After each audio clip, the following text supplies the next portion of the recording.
What's up, everyone? Marc Lobliner, TigerFitness.com, the machine militia, because it's not a game.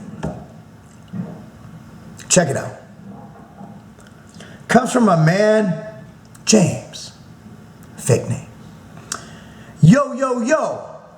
How is your sexual health during bulking and cutting? Still active? Cut it down? Holla. Not sure what it means to cut it down, but I will tell you this. I'm married. I got a freaking 7-month-old, 8-month-old, whatever the hell he is now. I got 2 other kids. At the end of the day, I'm working 18 hours, training, coaching, conditioning with my kids. You know what? I don't know. My sex drive is all right, I guess. I mean, this is a very personal question, but I'll get into this. You know, when you get married, so check it out. Like, your priorities change in life, and I'm not saying that, that I don't have the urge.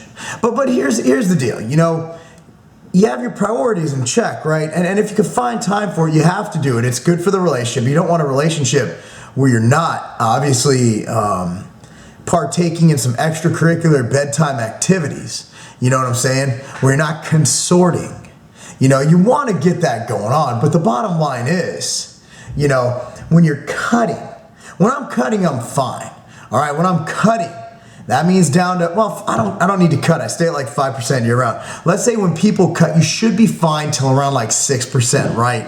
And then you start getting into that survival mode when your body's just like, dude, what are you doing to me, dude? And you just don't want to do anything, right? And that's when your sex drive goes down. Now, when I used to have to diet down, when I used to get fatter in the off season, I was fine and I could still function. You know what I'm saying? You can still, and this is from what most people tell me too. If you had to go, you can go. You know what I mean? If they were going to play a game, you could put on your catcher's uniform and catch 9 innings. You know what I'm saying? Maybe 7.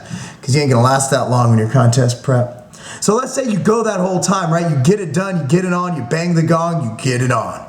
All right?